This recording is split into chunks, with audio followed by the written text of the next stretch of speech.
नमस्कार, पारुल के पन्नों में आप सबका स्वागत है। आज हम बात करेंगे मध्य प्रदेश के प्रमुख साहित्यकार, ठीक है, और देखेंगे उनके बारे में, क्योंकि मध्य प्रदेश असिस्टेंट प्रोफेसर का पेपर होने वाला है, ठीक है, और उनके साहित्यकारों का परिचय वहाँ पे पूछेगा, ठीक है। तो हम जानेंगे मध्य प्रदेश के कौन कौन से साहित्यकार थे। इसका 2 वीडियो पहले भी आ चुका है, ये तीसरा वीडियो है। चलते हैं आगे कालिदास के ऊपर, ठीक है। कालिदास का परिचय पढ़ते हैं। तो कालिदास के जन्म स्थान, जन्म तिथि के संबंध में हमारा इतिहास मौन है। इतिहासकार कालिदास को 4वीं-5वीं शताब्दी ईस्वी मतलब माना जाता है, ठीक है। 4वीं-5वीं शताब्दी ईस्वी में माना जाता है। कुछ विद्वान कश्मीर का तथा कुछ मिथिला के और मालवा का निवासी उनको बताते हैं कि इनको कालिदास को। इन्हें उज्जैन नरेश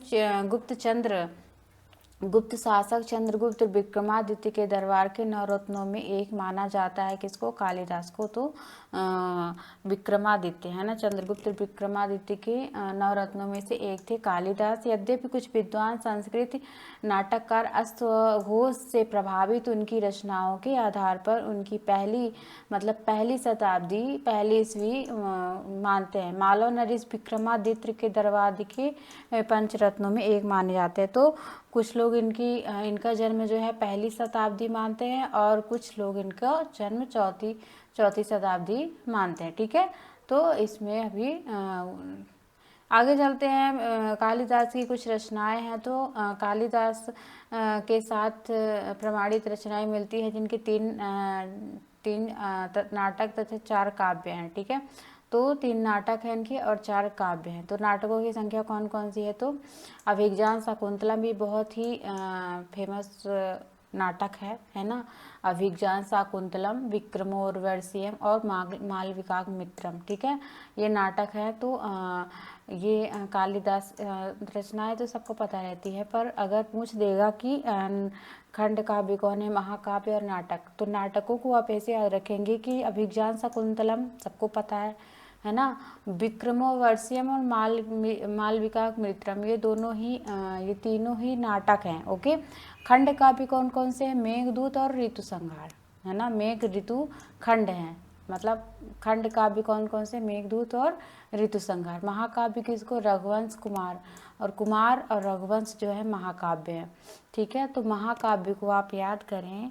अगर ऐसे कोई क्वेश्चन आता है कि कालिदास का महाकाव्य कौन कौन सा है, तो रघुवंश और कुमार संभव, ठीक है।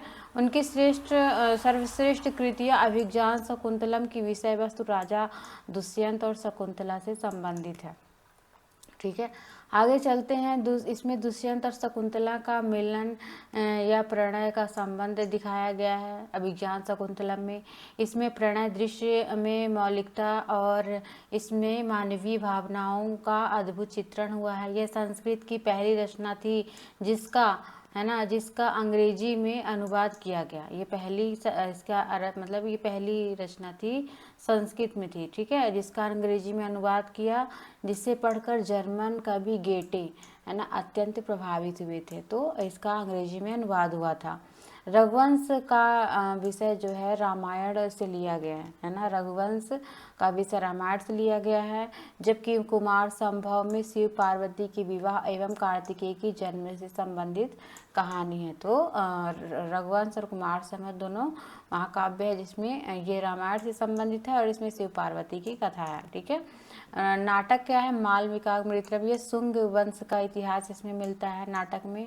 और विक्रमोर्वशीयम में ये उर्वशी और पुरुरवा की प्रेम कहानी। उर्वशी जो इंद्र लोक की वो रहती है, सेविका अप्सरा जो है, उर्वशी और पुरुरवा की प्रेम कहानी है विक्रमोर्वशीयम में।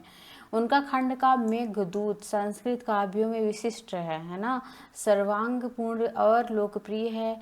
इनमें से एक विरही यक्ष का वर्णन किया गया है। तो बहुत ही अच्छा क्वेश्चन आता है कि उनके मेघदूत में किसका वर्णन किया गया है? तो यक्ष का वर्णन किसमें है? मेघदूत का, जो अपनी प्रियतमा को मेघ के माध्यम से संदेश भेजते हैं, कालिदास, है ना। तो कालिदास जो अपनी प्रियतमा को संदेश भेजते हैं मेघों के माध्यम से, उसको मेघदूत, है ना, यक्ष बिरही यक्ष का यहाँ पे चित्रण हुआ है। इस काव्य में उन्होंने मानवीय भावनाओं का, प्रकृति का अद्वितीय चित्रण किया है ना। उनकी जो भी रचनाएं हैं उसमें ऋतुओं का वर्णन है। ऋतु संहार में प्रकृति का ऋतु के अनुसार वर्णन किया गया है ना। तो ऋतु संहार में ऋतुओं का वर्णन है। मेघदूत में क्या है? मेघदूत में विरही यक्ष का वर्णन है, जो अपनी प्रेमिका को मेघों के माध्यम से संदेश भेजते हैं, कालिदास। उन्होंने अपनी रचनाओं में प्रकृति का स्वाभाविक वर्णन किया है। हिमालय, मानसरोवर, सूर्यास्त, सूर्योदय, पर्वत, नदी, सागर, वन, गांव, सभी का उन्होंने वर्णन किया है, ठीक है, अपने रचनाओं में। फिर चलते हैं भर्तृहरि, है ना। भर्तृहरि की जीवन परिचय, है ना। भर्तृहरि का जीवन परिचय। संस्कृत के बहुत ही बड़े कवि थे, उज्जैन के राजा थे भर्तृहरि, ठीक है। तो ये उज्जैन के राजा थे, ठीक है, फिर कवि हुए। ये प्रबंध चिंतामणि के अनुसार विक्रमादित्य उनके लघु भ्राता थे, मतलब छोटे भाई थे।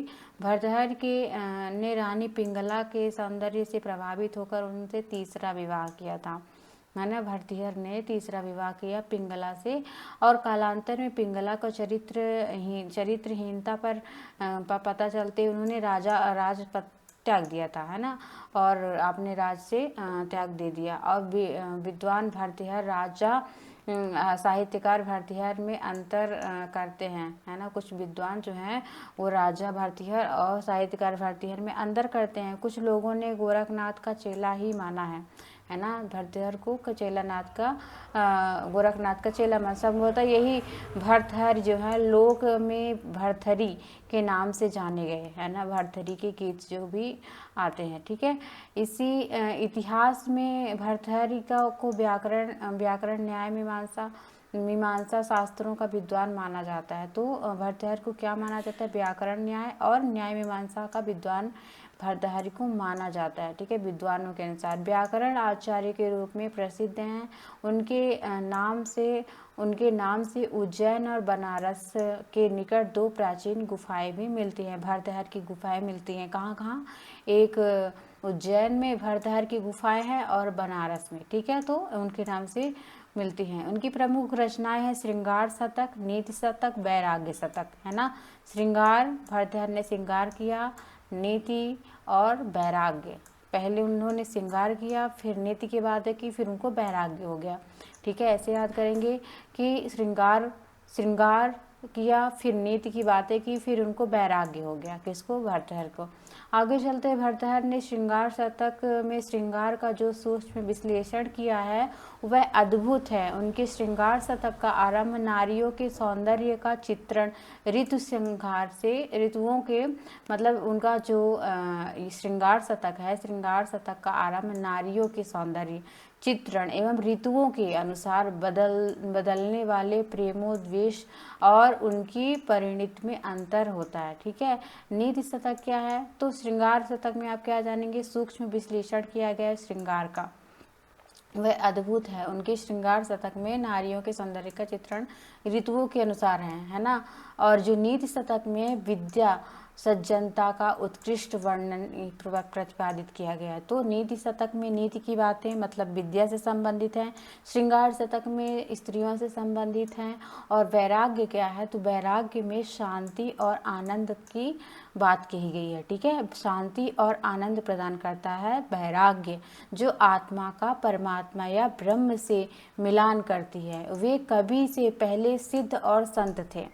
जो ये भर्तृहरि थे, ये कवि से पहले सिद्ध और संत थे। उनकी कविता की अभिव्यक्ति का मतलब जो उनकी कविता थी वो अभिव्यक्ति की साधन मात्र थी, है ना। तो भर्तृहरि के बारे में। अब चलते हैं हम भवभूति के बारे में, है ना।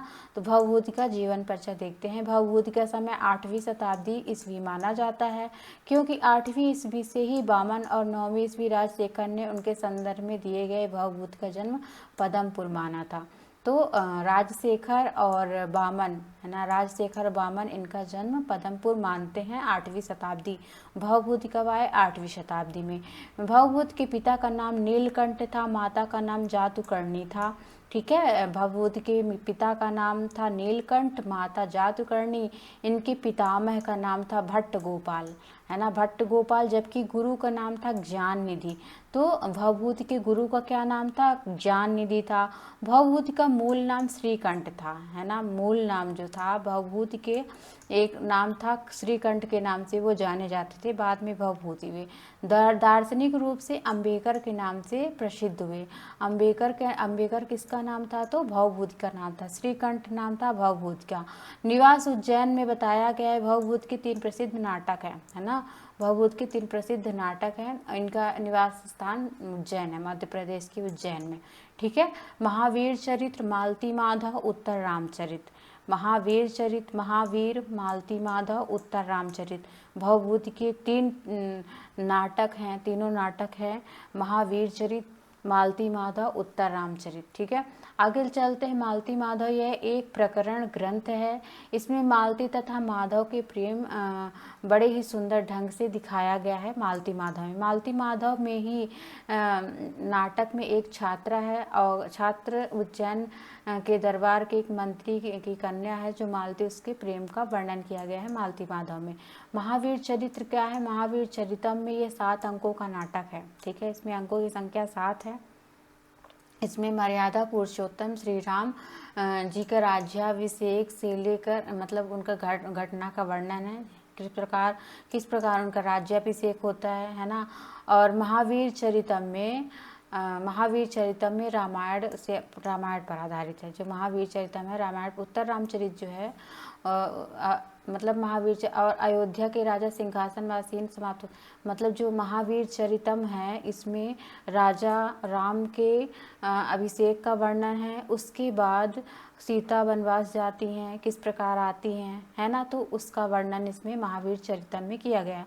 उत्तर रामचरित में भवभूति का अंतिम सर्वश्रेष्ठ नाटक है ना, उत्तर रामचरित। यह कथा वाल्मीकि के रामायण के उत्तर कांड की कथा है।